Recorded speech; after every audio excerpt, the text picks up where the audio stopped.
An filɛba cɛ an n'a muso an bɛ foli di aw bɛɛ lajɛlen ma aw minnu bɛ k'an lajɛ nin waati na Ondu TV sanfɛ an b'aw fo minnu bɛ k'an lajɛ bɔlɔlɔw kan n'o ye Mifa Pro dɔ ale sanfɛ a ka diya ka taa se TM7 sur 7 ale fana sanfɛ an bɛ foli di aw bɛɛ lajɛlen ma nin waati na ka yɛrɛ k'a fɔ dugubila ka fisa ni laadawuli ye o kumana an filɛ nin ye ko kura ka sigi an ka kunnafoniw kɛnɛ kan kunnafoni minnu an b'a ta k'a lase aw ma i ka dɔn awa dɔgɔkun kunnafoniw don gafe minnu bɔra dɔgɔkun kɔnɔ ka olu lase aw ma bamanankan na n delila k'a fɔ bamanankan tubabukan kalanni se bɛ dɔ ye nka k'a bayɛlɛma bamanankan na o se tɛ o tigilamɔgɔ ye o de la bi an ye ɲɔgɔn sɔrɔ fɛn min ye Yusufu Moktar Traoré ba ale ni an yɛrɛ bɛ kɛnɛ ka ba i ni sɔgɔma ni sɔgɔma baasi t'i la baasi foyi tɛ n na denbaya dun baasi foyi t'u la jamana bɛ cogo di bi bon jamana kɔni an kɔni b'a ko kan fɔlɔ ne bɛɛ y'i jɔyɔrɔ fa a bɛ ɲɛ a kuma ka ca dɛ a bɛ ɲɛ a yɛrɛ bɛ cogo di bon an bɛ yɔrɔ min na sisan jamana in ba an b'a ɲini ni hakili de ye ka d'a kan kow ka ca ko kɔni ka ca jamana in kow ka ca a bɛɛ tɛ se ka ɲɛbɔ don kelen ni an bɛɛ sɔnna a bɛ ɲɛnabɔ dɔɔni dɔɔni de n'Ala sɔnna a ma an ka tɛmɛ ni gafew ye Jaki Buwari an bɛ don an ka kunnafoniw kɔnɔ komi dɔgɔkun dɔgɔkun an kɛmɛ k'an lamɛnbaaw dege mun na an ka bi kunnafoni fɔlɔ an bɛ taa juma tɛmɛnen an ka kalata sɛbɛn mun kan ka kalata sariya mun kan ka kɛ an ka kalata sɛbɛnw na a kuma tun bɛ sen na dɛ bakuruba la u ye mun ni mun de fɔ yen nɔ Yusufu Moktar Traoré ba k'aw ladɔnniya k'a fɔ fɛn min ye Conseil national de transition ye o bɛ CNT ko fɔ o kumana jumadon min bɛnna nazarakalo tile 17 ma o kumana o ye sariya ta sariya min ni ale bɛ i k'a dɔn an ka kalafili ko sigi sen kelen nka sariya in yɛrɛ a kuma cayara kosɛbɛ nka fɛn min ye i k'a dɔn k'a fɔ projet yɛrɛ minnu nana ni sariya in ye CNT ɲɛkɔrɔ o tɛ gouvernement ye wa olu yɛrɛ y'a jira k'a fɔ ko u ma sɔn i ka dɔn sariya talen k'u ma sɔn yɛlɛma minnu donn'a kɔnɔ k'u ma sɔn o ma kosɛbɛ Yusufu Moktar Traoré o kumana ko fɛn min ye amendement ye amendement tɛ dɔwɛrɛ ye i ka dɔn ko CNT maaw ye jateminɛw kɛ ka sɛbɛn yɔrɔ dɔw bɛ yen ka olu lakilen o lakilenni kɛra sababu ye ni gouvernement y'a jira k'a fɔ ko olu ma sɔn a ma nka o bɛɛ n'a ta fɛn min ye cɛmancɛ fanga wasadenw ye olu kɔni ye sɛbɛn ye i ka dɔn a voté u bɛɛ n'a ka maa 115 sɔnn'a ma saba ko k'olu ma sɔn ma sɔrɔ min ni u y'a yɛrɛ minɛ a ko la fasiriba in ale k'a fɔ kana n'o de ka dɔn k'a fɔ maliweb.net ye u y'a jira k'a fɔ ko min ye Conseil national de la transition CNT u kɔni ye nin projet de loi in n'o bɛ tali kɛ an ka kalafili sariyaw kan u ye ka dɔn k'a fɔ a sariya bɛɛ lajɛlen jateminɛ ka a sɛgɛsɛgɛ kosɛbɛ u nana ye k'a fɔ yɔrɔ 92 b'a la fo ka yɛlɛma don olu la o yɔrɔ 92 min n'u ye yɛlɛma don a la gafe in yɛrɛ a yɛrɛla k'a fɔ ko gouvernement ka gafe labɛnnen don ka taa di CNT ɲɛkɔrɔ a yɛrɛla k'a fɔ ko nin baara min kɛlen filɛ nin ye Conseil national de la transition cɛdenw fɛ ko i ka dɔn k'a kuma cayara dɛ fasiri sɛbɛn ka fɔ ka na ko ni projet de loi min filɛ nin ye ni gouvernement taara n'a ye i ka dɔn ko fɛn min ye premier ministre kelen pe ale de kun ka kan ka mɔgɔ 4 ko o nommé maa 7 tu la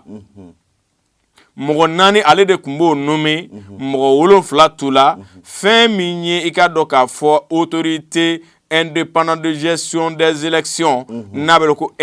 ale jamakulu cɛla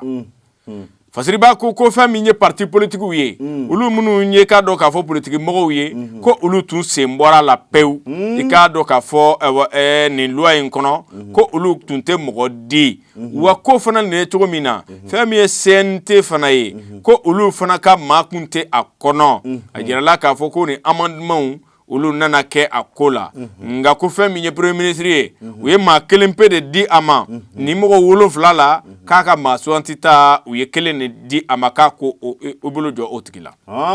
fasiri b'a ka fɔ ka na ko i ka dɔn min ye président de la transition ye ko i ka dɔn k'a fɔ ko u ye maa di ale fana ma ka parti politique ɲiyɔrɔ di olu ma société civile ni ka ɲiyɔrɔ di olu ma ninnu bɛɛ lajɛlen de bɛ jɛsa ka i fanga fara ɲɔgɔn kan ka maa dɔw suganti min kulu bɛ taa jɔ maa 7 bɔɲɔgɔnko la olu de bɛna kɛ jɛkulu ye jɛkulu min ni o bɛna an ka kalata ko k'olu lataama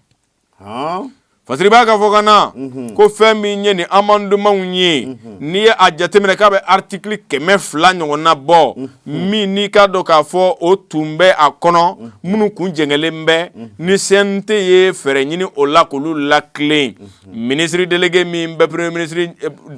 dagayɔrɔ la ni ale yɛrɛ ka baaraw ɲɛsinnen bɛ politique kow ani ka dɔn an ka jamana sariya sunbaw ma Fatumata Diko ale yɛrɛ kɔni y'a ka nisɔngoya jira kosɛbɛ k'a jira k'a fɔ ko nin sɛbɛn min filɛ nin ye ko a ka d'u ye ko ka segin n'a ye ka taa a jateminɛ ko kura ka sɔrɔ ka segin ka na n'a ye bulonba kɔnɔ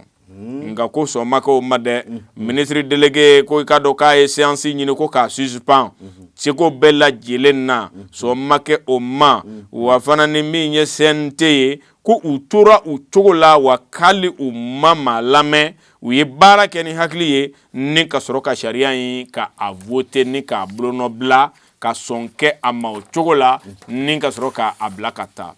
fɛn min ye ka dɔn k'a fɔ commission loi commission dɔ de bɛ ka dɔn wasabilen kɔnɔna na ye ni olu ka baara ɲɛsinnen bɛ sariya ko bɛɛ lajɛlen ma Yusuf Muktar Traoré kumana ko a ye sariya fɔ dɛ sariya ye mun fɔ k'a seginna o kelen de kan ko ni projet de texte min filɛ nin ye ni a déposera CNT ɲɛkɔrɔ kabiri décembre kalo tile 3 ko o kɛra waati la waati min n'o y'a sɔrɔ assise nationale yɛrɛ ma kɛ fɔlɔ fasiriba ko k'u ye heure 10 fo ka taa se heure 15 ɲɔgɔnna ma u y'o kɛ nin jateminɛw ni nin ɲɔgɔn samasamaw ni a kumaw bɛɛ lajɛlen na a nana laban mun ma sa o ye ka dɔn k'a fɔ loi in a voteli ye k'a ka kan ka taa di président de la transition ma ale bɛ sɔrɔ sa ka a yamaruya ni ka a promulguer o kumana ka a bila baara la an ka jamana kɔnɔna na walasa ka nin kow bɛɛ lajɛlen basa projet de loi min filɛ nin ye ko bi in na ta an bɛ se k'an jigi d'a kan k'a fɔ ko Mali k'a ye kalata sariya kura sɔrɔ. Kana fo Musa ko cɛnin tɔgɔ bɛ n da kuma bɛɛ Jack ni yɛrɛ ta ka jateminɛ yɛlɛma minnu donna kalata sɛbɛn kɔnɔna la a ka ɲi an ma wa wasadenw kɔni ko a ka ɲi an ma nka min ye a ko tɔ kɔni ye an t'an jɔ u k'a bila baara la fɔlɔ ka d'a kan n'a ma bila baara la an tɛ se ka fɛn wɛrɛ fɔ a la fɔlɔ dɛ Jack Mali bɛ ka diya koyi a bɛ ka diya an bɛ bɔ yen an bɛ taa an ka kunnafoni filanan nɔfɛ Faransigaw k'u y'u tigɛ da Bamaji walikɛla dɔ kan hali bi Faransi bɛ kuma an fɛ yan wa ko olu Umeya Ould Al-Kay k'u y'u tigɛ da o kan k'u d'an ka maaw ma n'a sɔrɔ a kɛra u ye baara ɲuman kɔni kɛ bari sabu i k'a dɔn jatigɛ wale kɛbaaw b'an ka jamana kɔnɔ halisa fasiri sɛbɛn in n'o ye le républicain ye min bɔra juin kalo tile 17 i ka dɔn ko ale kɔni kumana ko Faransi soldasiw k'u ye tigɛ kɛ Umeya Ould Al-Kay la ale ye maaba ye min ni ale bɛ jatigɛ wale kulu la n'a bɛ wele ko groupe état islamique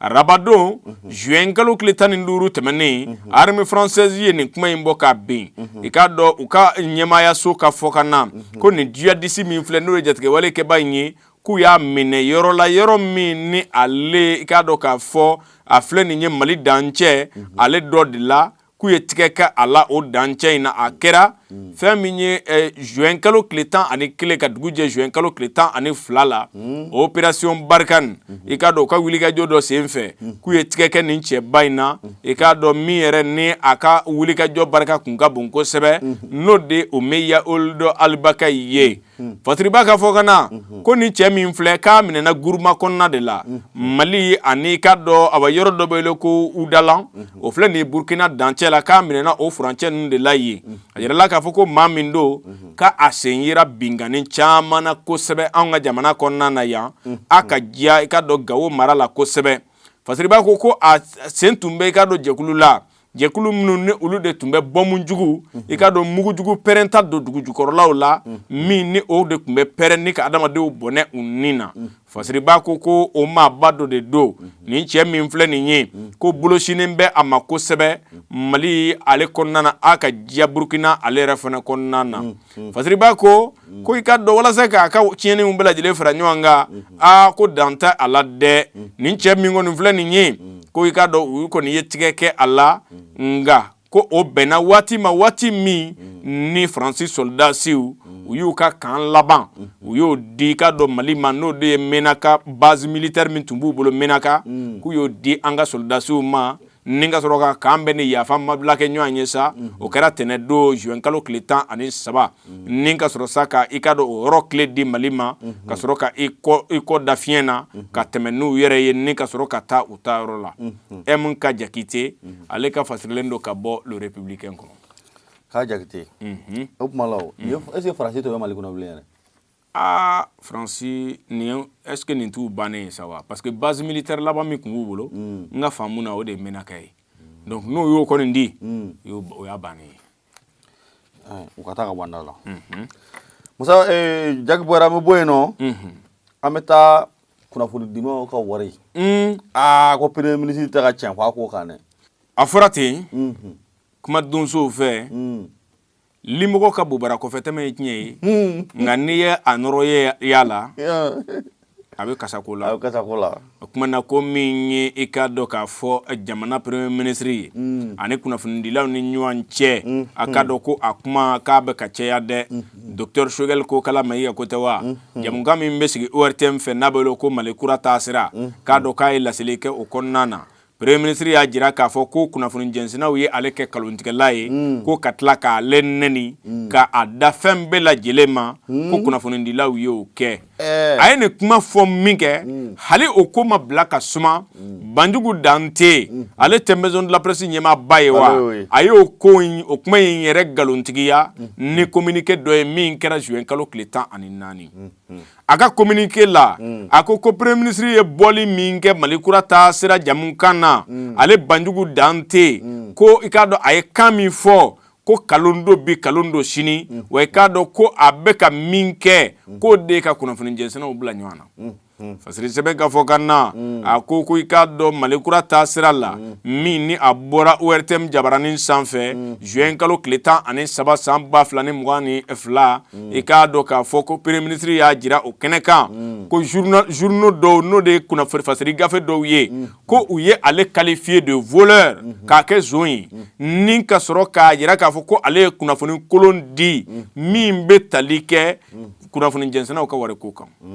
Choguel Kokala Mayiga a ka nin lase in senfɛla la a ko min ye ka dɔn kunnafoni jɛnsɛnnaw ye ko ale bɛ min fɔ u ye i ka dɔn ko kunnafoni jɛnsɛnnaw ko k'a fɔ aide de la presse n'o ye ka dɔn u ka wari ye k'a ma di u ma ko ale ko u ma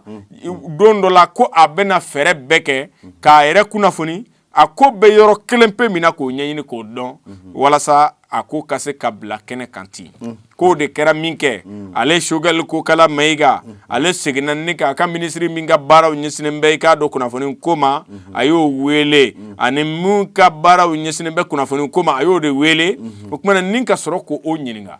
nafolonko bɛ cogo di kunnafoni jɛnsɛnnaw ka wari bɛ min ko o ye gafe minnu bɔ papier minnu bɔ k'a yira ale la o papiyew de b'a yira k'a fɔ wari sarala i k'a dɔn kunnafoni jɛnsɛnnaw ye ko nka ko ni mɔgɔw ye ale traité cogo sugu dɔw la k'ale kɛ zon ye ka tɔgɔ sugu bɛ da ale la ko ale ma sɔn o ma bi a ma sɔn o ma sini i k'a dɔn ko nin de tun ye a ka kuma ye i k'a dɔn ɲininkali dɔ senfɛ ɲininkali min n'o kɛra la k'a ɲɛsin aide de la presse yali a bɛna fara jamana budget kan wa walima a tɛna fara kan wa k'o de jaabi kɛra nin ye Dr Choguel Kokala Mayiga fɛ fasiri b'a ka fɔ kan na i ka dɔn hali bi ko fɛn min ye Dr Choguel Kokala Mayiga ye a ye nin kuma fɔ min kɛ o décret min yɛrɛ n'o bɛɛ i ka dɔn wasadenw olu ka wasabulon kɔnɔna na min yɛrɛ n'a bɛ yen n'a bɛ waati jan bɔ maison de la presse ɲɛmaaba Banjugu Dante i ka dɔn k'a ko premier ministre k'i kɔlɔsi ka d'a kan k'a bɛ ka taa yɔrɔ la yɔrɔ min ni o tɛ a taa yɔrɔ ye a ko nous nous inscrivons en faux par rapport à cette déclaration ko premier ministre ye min fɔ k'olu ma sɔn a ma bi wa ko kalon don Banjugu Dante ka fɔ cogo la a ka communiqué kɔnɔ dɛ avant de faire savoir que sur la 50aine de journaux ayant traité ko gafe 50 ni kɔ min ye k'a dɔn kunnafoni in ta k'a cari ko olu kelen pe t'a la min ye premier ministre dɔgɔya kelen pe t'a la min ye k'a dɔn an ka fangabulon dɔ dɔgɔya wa k'u ye tiɲɛ de fɔ tiɲɛ min ni a kan ka fɔ i k'a dɔn an bɛ waati min na ko sisan u ye nin kuma ninnu fɔ gafe in kɔnɔna na a ko ale maison de la presse président a bɛ min ɲini premier ministre fɛ a k'a yɛrɛ minɛ ko o de cɛ ka ɲi a k'a yɛrɛ minɛ n'o tɛ k'a bɛ ka fɛnw fɔ fɛn min n'i ka dɔn ani fɔli man kan i ka dɔn k'a bɛ ka wale a bɛ k'a yɛrɛ sen don walew la wale min tɛ a taa yɔrɔ ye k'a k'o dabila a ka kunnafoni kolon di dabila a ka i k'a dɔn kunnafoni ɲuman di ko min ka ɲi jamana in ma ko o ye o de ye i k'a dɔn ko an bɛ yɔrɔ min na ko bi ko ale kɔni bɛ min fɔ kunnafoni jɛnsɛnnaw olu cɛsirilen bɛ waati la tɛmɛ fanga in bɛ se ka lataa sira ɲuman kan cogo min u cɛsirilen bɛ o de la premier ministre nka ko a bɛ ka minnu kɛ nin ye ko ni a ma nin dabila i ka dɔn ko a bɛ ka taa sira kan sira min ni a cɛ man ɲi ni a bɛna kɛ fɛn ye fɛn min ni a bɛna kunnafoni jɛnsɛnnaw yɛrɛ dama k'olu bila ɲɔgɔn na wa o dɔrɔn tɛ a bɛna kɛ sababu ye i ka dɔn fɛn dɔw bɛna bɔ a kɔnɔ maa si ma sigi ni min ye premier ministre i ka dɔn a kɔni a jaabira nin cogo in na an ka maison de la presse ɲɛmaaba fɛ n'o de ye Banjugu Dante ye Amadou Sekou Kanta ale ka fasirilen don ka bɔ observatoire kɔnɔ k'a kɔnta Moribo kuma in cayalen don dɛ a cayara dɛ mais wari fana kasabi in fana ka ca koyi ka d'a kan million 90 san o san million kɛmɛ ni dɔɔni a ma 200 bɔ bilen 200 de kun don nka u y'a bɔ 200 la nana jigin o dugu ma u ye million 20 tigɛ ka bɔ a la 280 san o san mais a tɛ ka se ka di kabini 2018 n'u ye dɔɔni di o bɛ dɔɔni di o tɛ se ka tilan kunnafoni jɛnsɛnnaw ka ca o ka ca dɛ donc jaga an bɔ yen nɔ an bɛ taa Kayi ko Kayi taga kɛmɛ makan taga ye dɛ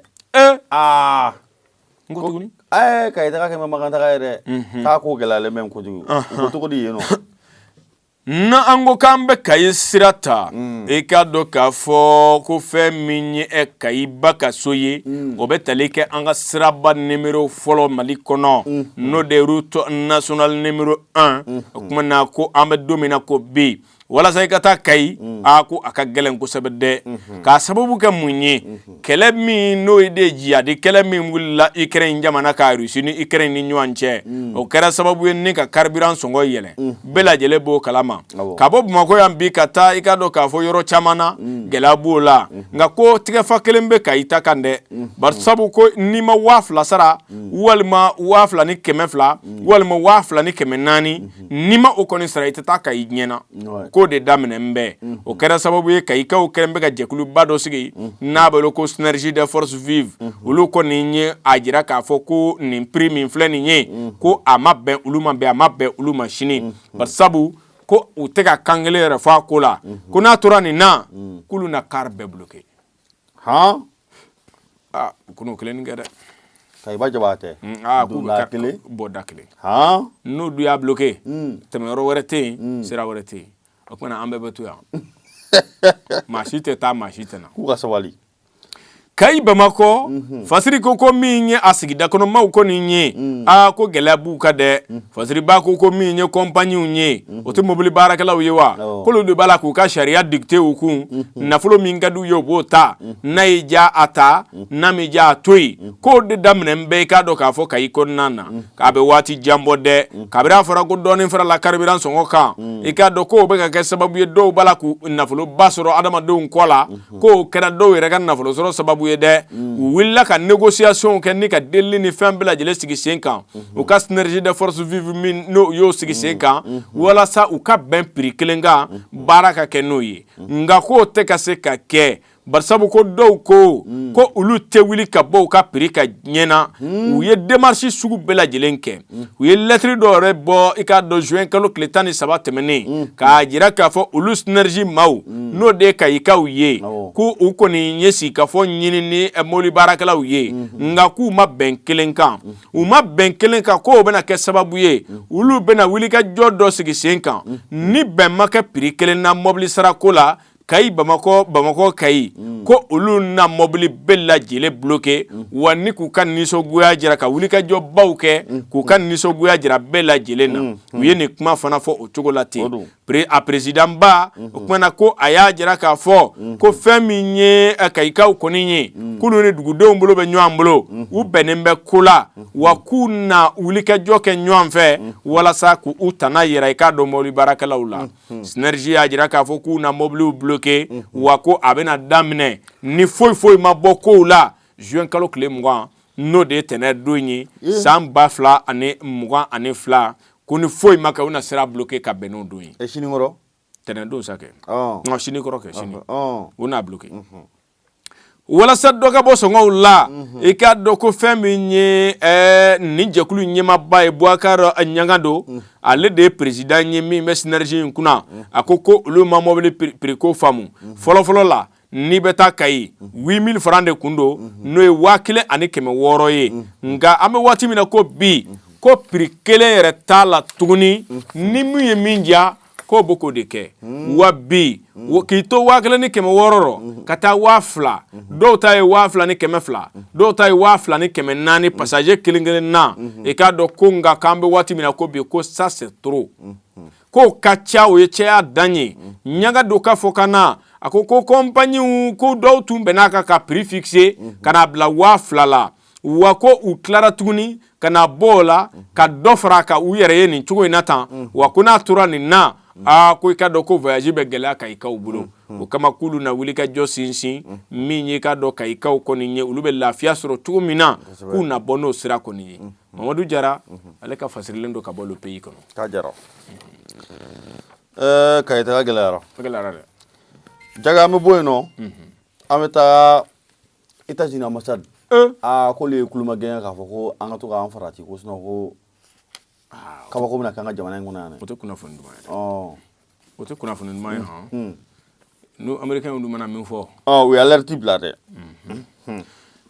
Yusuf Boubacar Traoré i ka dɔn tinɛni mana min fɔ Bama ɲɛkuru ko la a dɔnbagalangaki de y'a fɔ ambassade des États-Unis olu kɔni y'a jira k'a fɔ ko an k'an kɔlɔsi ka an janto an yɛrɛ la u ye nin kuma in fɔ i ka dɔn ka ɲɛsin olu yɛrɛ ka ressortissants minnu bɛ i ka dɔn Mali kɔnɔna na yan a ko min ye attaque terroriste ye jatigɛwale kɛbaaw k'u kɛn bɛ ka jateminɛw kɛ k'u laban k'u bɛna binkani kɛ ka ɲɛsin an ka Bamako kɔnɔna o dɔrɔn tɛ dɛ gouvernement ka cakɛdaw ministre sow ani aéroport ka taa se yɔrɔ minnu ni ka dɔn jama caman de bɛ don olu kɔnɔna na k'u bɛna binkani kɛ ka ɲɛsin o yɔrɔ kofɔlen ninnu ma wa fɛn min ye ka dɔn ani fɛn min ye diplomatiw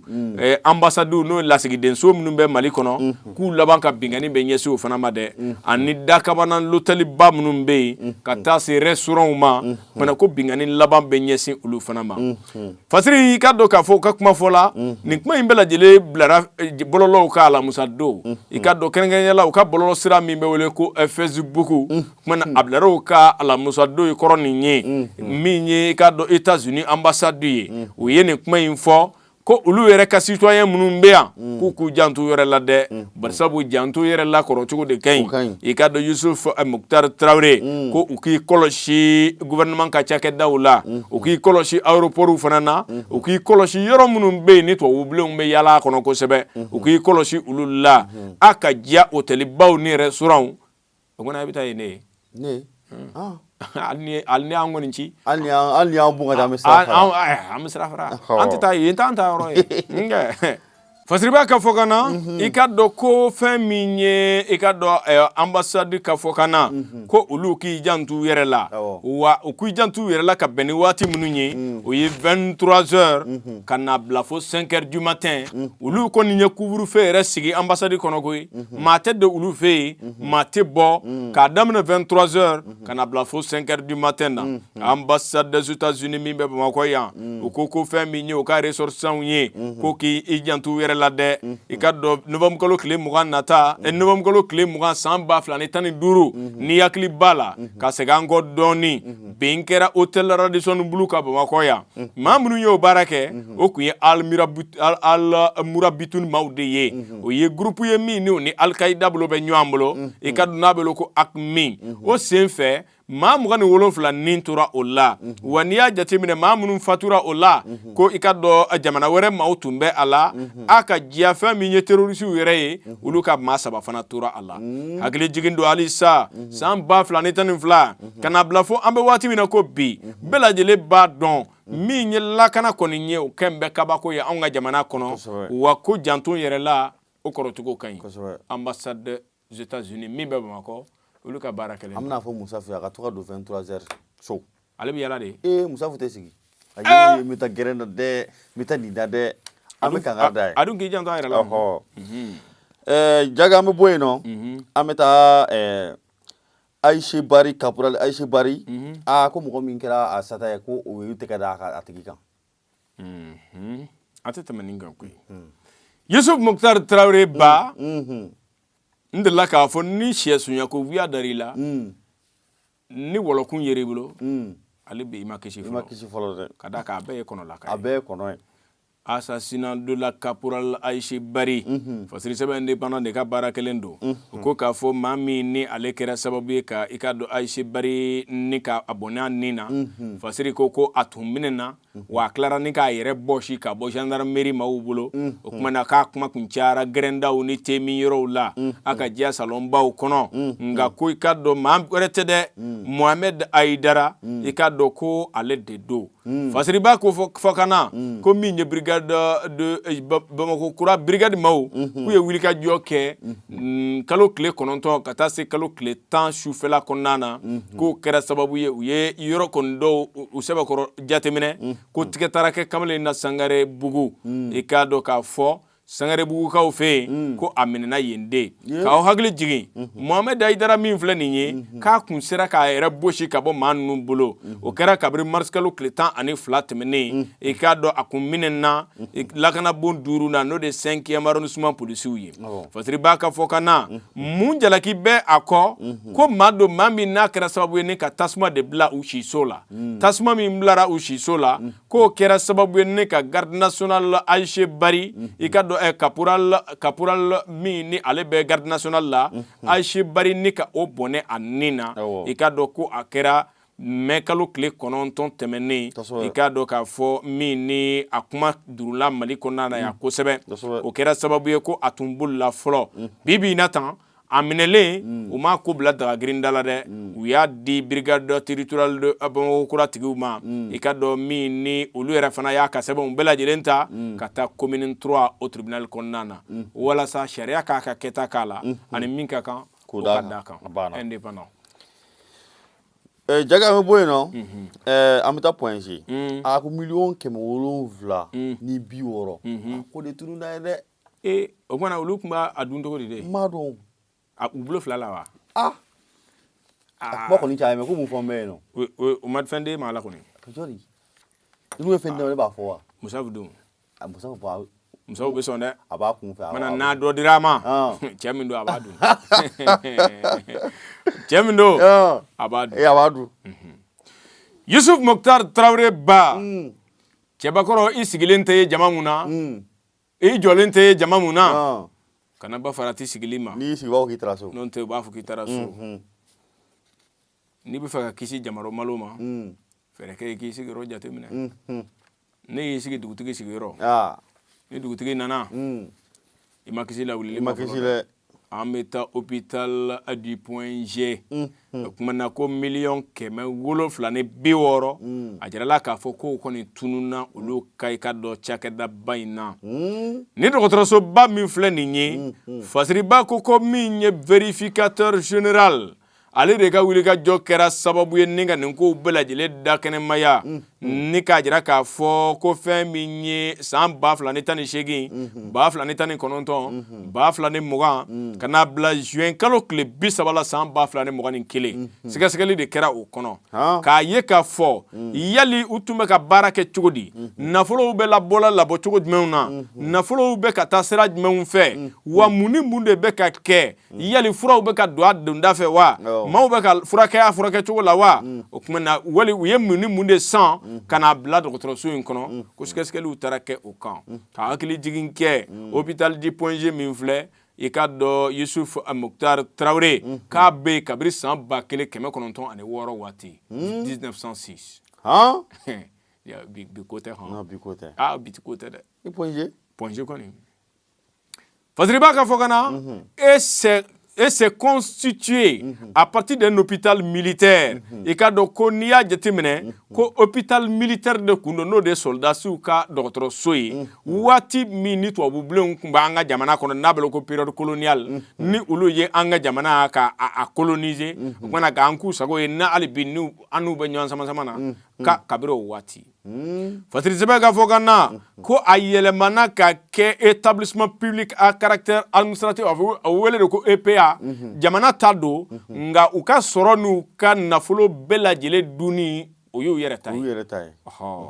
Fasiriba ka fɔ ka na i ka dɔn ko o min kɛra ko autonomie financière dir'u ma u ka nafolo u yɛrɛ b'a k'u sago ye i ka dɔn a ka d'u ye cogo min na wa i ka dɔn k'u bɛ maa min ka mara kɔnɔ o ye ministère de la santé de ye n'o ye kɛnɛya minisiriso ye i ka dɔn k'u ka jateminɛ b'o kɔnɔ wa i ka dɔn conseil d'administration bɛ a la olu de bɛ lajɛw kɛ ka jateminɛw kɛ mun ni mun de kɛra nka ko bɛɛ lajɛlen sɔrɔla mun fɛ irrégularité administrative i ka dɔn ko baaraw ba k'a kɛcogo la vérificateur général Samba Alhamdu Babi tɛ wa ko i ka dɔn k'a y'a ɲini président du conseil d'administration fait k'u ka session u ye lajɛ minnu u bɛ to ka lajɛ minnu kɛ k'u k'a kɛcogo la k'a tɛ k'a kɛcogo la dɛ k'a ɲini directeur général fana fɛ ko fɛn min ye nafolo minnu bɛ to ka labɔ comptables fɛ gafe minnu kan ka bolonɔbila k'a k'olu baara k'a kɛcogo fana na préparer le projet d'établissement ko a ka fɛɛrɛ kɛ fɛn min ye k'a dɔn Gabriel Touré gafew ye a k'a bɛɛ lajɛlen labɛn sɔn ka sɔrɔ k'a bila cogo la Fasiri sɛbɛn ka point G sa kɛ a bɛ kɛ cogo di dɔgɔtɔrɔso in fila bɛɛ ka surun ɲɔgɔn na n ko ne bɛ to ka fili a la de point G de don point G gafe bɛɛ lajɛlen a ka gafew bɛɛ lajɛlen fara ɲɔgɔn kan ka baaraw lataa a lataa cogo la wa k'i janto comptabilité baara bɛɛ la n'o de wari bontigi minnu bɛ yen olu ka wari labɔtɔw jateminɛ ka kɛ olu la Fasiriba ka fɔ ka na ko irrégularité financière min bɛ yen bi na tan ko i ka dɔn nafolo min yɛrɛ ni an bɛ se k'a fɔ k'a tununna u ye i ka dɔn 700,000 1,60 ni 4,000 180,000 ani buruburu vérificateur général taara sɔnni sigi o ka dɛ i k'a dɔn ko a y'a ko bɛɛ lajɛlen ta k'a di tribunal grande instance min bɛ commune 3 la Bamakɔ i k'a dɔn n'a bɛ wele ko pôle économique n'a ye nafolo yuruku o kumana olu de bɛ wuli aw nɔfɛ o ni busamusa in sa ni ka sɔrɔ ka aw gwɛngwɛ fo aw ka taa tiɲɛ fɔ yɔrɔ min na Fasiriba ka fɔ ka na ko jateminɛ fɔlɔw nana mun ye mansini min bɛ yen ni i k'a dɔn rɛnko bana bɛ minnu na n'a bɛ wele ko dialyse ala ka n'i ci ala k'a n'a cɛ diɲɛ sali émission k'a ka yaya o don ko n y'a ye bɔlɔlɔ kan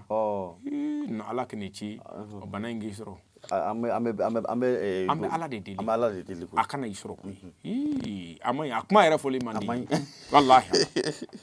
i ka dɔn ko min ye i ka dɔn nafolo minnu bɛ don dialyse da fɛ ko irrégularité dɔ taara ka taa ye o yɔrɔ la min yɛrɛ ma se ka sɛmɛntiya min nafolo taara jɔ 300,000 1,70,000 ni 7,000 ani 80,000 ani buruburu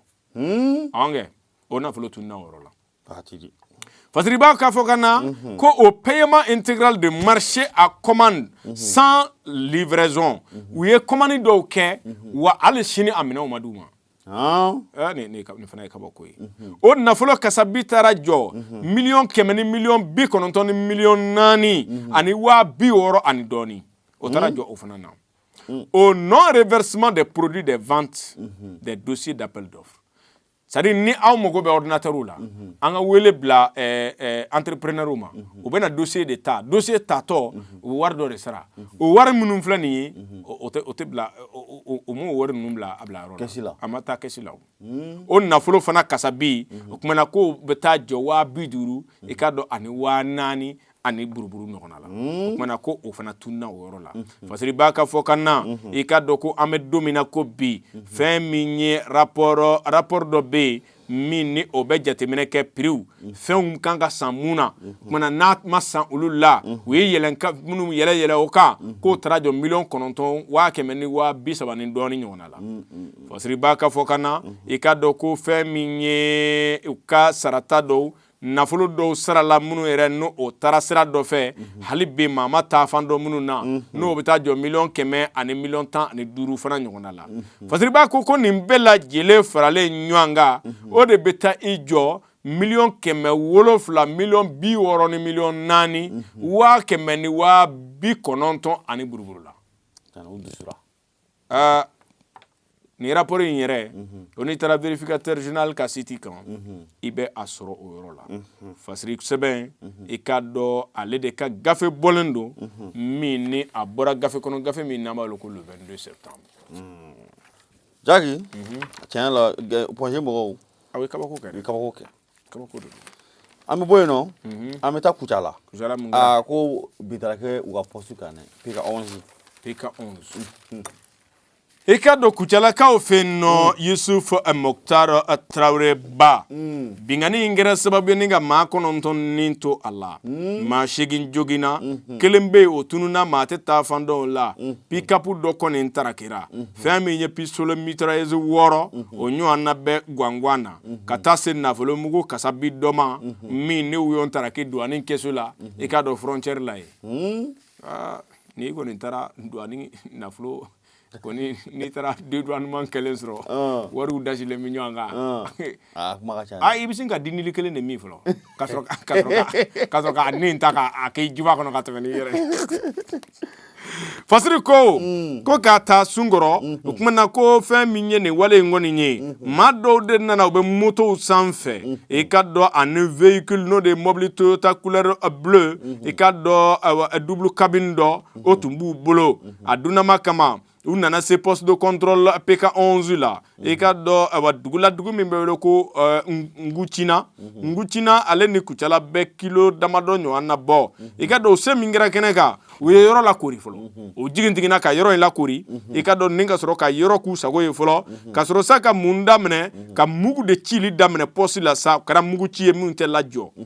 fasiri b'a ka fɔ ka na i ka dɔn ko o kɛra sababu ye douanier 2 ani i ka dɔn maa 7 ɲɔgɔn na olu ni tora a la o yɔrɔnin bɛɛ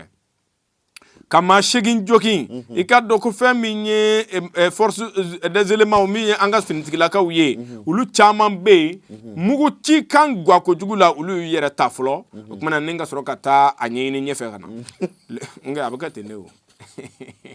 cɛ o boli dɔw bɛ yen o tɛ cɛya to ye dɛ bɛna min f'i ye i bɛ hakili sigi kɔfɛ ka na kurusi ɲɛgini ka fisa a jenini ye a ka ɲɛgin o de ka fisa n'a jenini ye mo de f'i ye dɛ i bɛ t'i hakili sigi ka sɔrɔ ka na fasiri b'a ka fɔ ka na ko olu dɔw kɔni ye sentigɛ ni kulaba da don fɔlɔ k'u bɛ taa ɲɛɲini ka sɔrɔ ka segin ka na o kɛra sababu ye u bolola min kɛ fɛn min ye maa ninnu ye u ye u ka pick-up dɔ bɛ yen u y'o ta ka pistolet 6 ta ni ka sɔrɔ ka da ka dɔw bolola k'u ka marifa to ni kisɛ banna la i b'a fili ka taga nka a bɛ kɛ hali bere ka fisa n'a ye i ka bere kɛ k'a tigi bugɔ ka fisa ni kisɛ bannen ye fasiriba ko mɛ ko a kɛra cogo jumɛn élément kelen bɛ ye douane maa kelen ko kɔni tununna fasiri sɛbɛn ka fɔ ka na wele bila gouverneur ma a ye renfort wuli ka taa kɛnɛ kan o y'a sɔrɔ maa ninnu kɔni taara n'u yɛrɛ ye ka ban i k'a dɔn u n'u ka fɛn talen bɛɛ lajɛlen tununna ka ban fasiriba ka fɔ ka na maa jugulenw taara ni ka taa n'u ye Kucala dɔgɔtɔrɔso la an bɛ waati min na ko bi i k'a dɔn ko mobili in kɔni u taara n'o ye hali bi i k'a dɔn ko maa tɛ o yɔrɔ dɔn douaniers ko i ka dɔn k'a fɔ douanier min fana tununna ko hali bi k'o fana ma yɔrɔ dɔn fasiriba ko pistolet 6 n'o de ye pistolet mitrailleuse 6 ye u y'o ta u ye ka dɔn fɛn min ye polisiw 2 fana ta bɛ o la ani gendarme 3 ɲɔgɔnna ta bɛ o la ka taa se douanier 1 ma polisiw bolila k'u ka douanier bɛ marifa ci ya marifa b'u bolo non marifa kɔni b'u bolo ko soldat de olu bɛ wele ko soldat de l'économie olu soldat de l'économie olu bɛ wɔɔrɔ ko de ɲɛdɔn ka wari ɲini k'a ladon n ko militaires fana don militaires bɛ formation min kɛ o fana b'o kelen kɛ a bɛ i n'a fɔ polisiw bɛ cogo min fasiriba ka fɔ ka na i ka dɔn ko u kɔni ye sira minɛ sa k'i kunda marakan min ni Kucala bɛ kilo 30 ɲɔgɔnna bɔ fasiriba ko 22h fo ka taa se ka dɔn 3h du matin waati ma min ye kati min ye ka dɔn k'a fɔ Kucala ɲɛmaaba ye gouverneur a ye réunion dɔ sigi sen kan a ka so réunion d'urgence ka bɛn kɛ ko dɔw kan ka jateminɛw kɛ ka patrouille wuli patrouille belebele min bɛ ka yaala walasa tigɛ ka se ka kɛ maa ninnu na min ye enquêtew kɔni ye o dayɛlɛnna brigade territoriale de gendarmerie la Kucala i ka dɔn walasa u ka se ka ko ninnu ko kɛlɛ kisɛ bɛɛ lajɛlen da kɛnɛ kan ka d'a kan maa minnu ye nin baara kɛ ko i ka dɔn ni sariya tɛ ɲɔgɔn fɛ bi u tɛ ɲɔgɔn fɛ sini wa u tɛ miiri u tɛ taa si fasiriba ko fɛn min ye dugudenw ye a kɔni y'a ɲini u fɛ olu k'u jɔ u jɔyɔrɔ la en cas de cas n'u ye maa ninnu ko mɛn i ka dɔn k'u ka fɛɛrɛ u ka fara olu kan walasa tigɛ ka se ka k'u la maa minnu yɛrɛ tora nin ko in na minnu fatura o ye ka dɔn Bachar Ag Ibrahim ale tun ye adjudant chef ye min bɛ douane na Nuhum Sangare contrôleur de douane don Adama Jakite manœuvre do douane na ka taa se Alassane Togo ale fana ye manœuvre ye douane na ka taa se Boubacar Diallo ma agent CMTR do ani fɛn min ye Baro Fuseni ale ye Burkina bɛɛ ye o kumana mobili bolila do koyi olu bɛɛ y'u ta sɔrɔ a la wa mais ne taara ka t'i sɔrɔ i ka mobili bɛ douane na yen nɔ i b'i ta bɛ sɔrɔ a la dɛ o don fasiri ko 3 corps non identifiés su 3 bɛ yen ko olu kɔni ma sugu dɔn u bɛ bɔ min jɔnw don ko o kɔni ma ɲɛ dɔn Gawusu Kulibali ale i ka dɔn douane baarakɛla fana ye o fana nin tora a la maa minnu ni i ka dɔn k'a fɔ olu joginna Yaya Traoré chauffeur don i ka dɔn ani Clément Joni Burkina bɛ don wa ale ye apprenti chauffeur ye Ousmane Diarra lakɔli karamɔgɔ don Salifou Sanu Burkina bɛ don mobili bolidigiden don ka taa se ka dɔn k'a fɔ fɛn min ye pick-up min ne ale tununa ko ale pick-up numéro o ye 43062 de ye fasiri sɛbɛn Bugu Jara ka kumakan don ka bɔ kabako kɔnɔ bon i bɛ taa feere la Nina poste la ninnu kelen ka t'i sɔrɔ k'i mana fa fu wallahi tɛ hinɛ o tɛ magari an bɛ dugawu de kɛ sa kɛ maliyɛn bɛ kɛ k'i dege marifa ci la de wallahi c'est ça wallahi parce que an bɛ yɔrɔ min na sisan na nin gɛrɛ fɔtu bɛna bin kan sɔn i bɛ kabako sɔrɔ kabako don dɛ ne ye marifa sɔrɔ i s'a ci cogo la kabako tɛ kabako don marifa fana kan ko papier ko de bɛ marifa ko la yanni i ka marifa sɔrɔ i bɛ bɔ circuit dɔw de fɛ pour que sariya k'a yamaruya k'i ni marifa marali ka kan ayi marifa marali ko tɛ koyi ka marifa sɔrɔ k'a ci hali n'a ma d'i ma mɔgɔ tɛ kotogo dɔn e fanga bɛ se ka se jagarikɛla dɔ la k'o bɔ k'o bin k'a ka marifa minɛ ne tɛ s'a ci cogo la dun n ka cɛ n bɛna min f'i ye ne kɔni diyadisi ne y'i bi foyi t'i wuli tugun parce que ne b'a dɔn ne wulila ne wulila ne ka mɔgɔya bannen de ye o donc mɔgɔw kɔni bɛna sɔrɔ i ni bɛ bi o sɔrɔ i bolo jalen kan e bɛ sa ka sɔrɔ ne m'e bila fɔlɔ n t'i bila o a kuma kɔni ka ca dɛ donc Jack an b'an ka kunnafoni kun cɛ ni ko Kati Farada Kati Farada ko u tun bɛ fɛ ka pɔnpiti dɔ bɔnna nin na yen dɛ ah bon ok o fana bɛ kɛ wa essence feerela ale ka mun bɛ ko la u tun bɛ fɛ ka dankari k'a nin na dɛ a ta tɛ station ye foyi ale b'a ka baara de la a ka nafolonin sɔrɔ k'o nin bila a kun ka taa n'a yɛrɛ y'a ka so wallahi Mali sanama kɔni kabako do koyi kabako de Yusufu na ama ala de ban kisi wallahi ndo jamana ya baka ta tira minga ala anga do okay abenye nala sona abenye nanya ngene ke clean ka mbulu fra nyonga abenye fasiri sema yimbe tananye ka do kati farada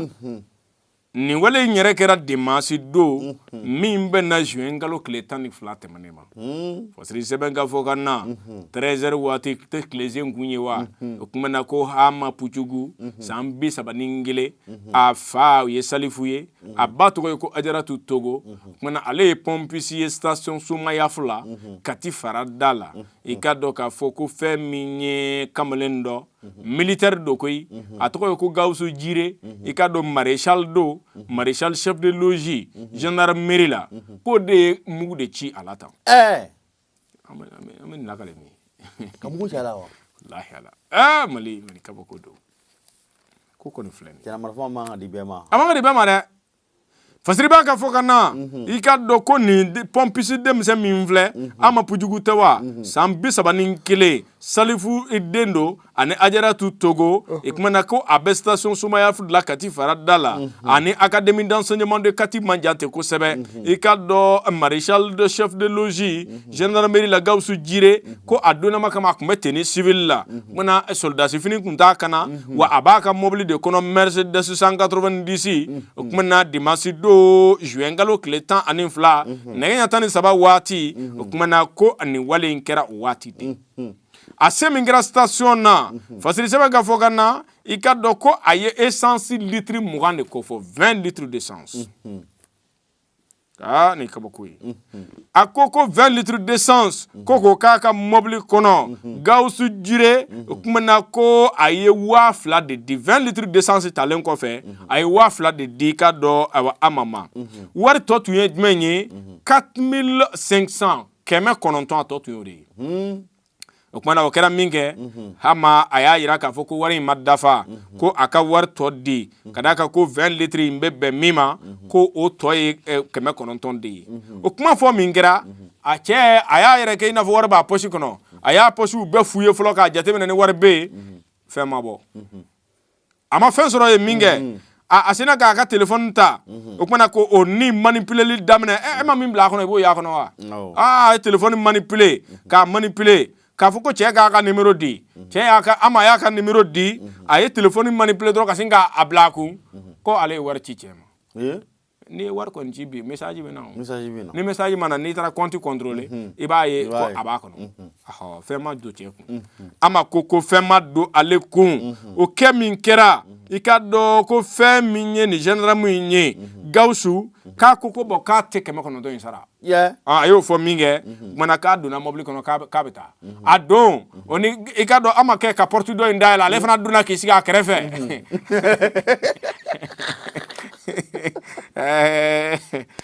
ntadabla o te la badien ni kitabo papa che ama fana do na ki siga krefe aku ka be mobile ka be bo anona ama ye volant fando imine mobile jingera ayijo minga dron asana kata imunumunu aka mobile rodo lati kasika aka marfata aka pistolet asana ko bo ayo bo minke ama ya do ko ikado maréchal logis gabsu jire ko adimina ko sebede asebe ko dimi akele ni ka payam bo ama de marfa ye dro sina ka jika bo mobile ko ka bolu damne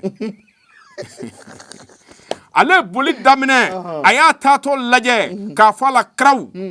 aya fala kraw minge okumana ikado Yusufu kisa ya ta feminye asen koninye anumangurun se kisa ya tai ama boraka bin akulera a refe kabna sade koy akulera ikule goshi ay nandeme ay kado ay marfa chinna maréchal de logis gawsu jire woronim be asina kado aka mobile konote ka click kala ka kraw ka tebena yere parce que ko kayina baw ga fogana wele de bla lakana bon flanda makati no de deuxième arrondissement ulu ye wuli ka jokke sa ka gwen ka sebe koro gwen ikado ko utarakata tigeke ala nga uyaye ka fo finin tigi de do ikado ko wati mi abe kan sunyata dasako ku ye tigeke ala o yoro la fasiri b'a ka fɔ ka na ko i ka dɔn k'u y'a ka papiyew lajɛ u y'a dɔn k'a fɔ ko militaire de don o yɔrɔnin bɛɛ k'u y'a ka ko ta k'a di brigade territoriale de gendarmerie ma Kati barisabu k'ulu ka maa don Gawusu Jire maréchal de logis i ka dɔn o min yɛrɛ ni maa don n'a tun bɛ baara la i ka dɔn yɔrɔ n'a tun bɛ baara la nin donnama kama i ka dɔn ko ja maa don min ni u ko a hakili bɛɛ dafalen tɛ o do ten na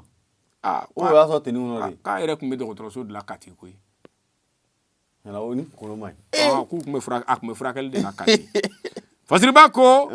maa don k'a bɛ baara la gendarmerie la Segu de wa ko bana in yɛrɛ kama u y'a bila ka na Kati walasa a kana furakɛ nka ko nin don k'a tun bɛ ka taa Bamakɔ de k'a bɛ traitement de la fasiriba ka fɔ ka na ko maréchal chef de logis Gawusu Jire k'a bɛ waati min na ko sisan k'a bɛ brigade territoriale de Kati o maaw ka bolo kan walasa ka sɛgɛsɛgɛliw kɛ Bugu Jara ale ka fasirilen don ka bɔ kabako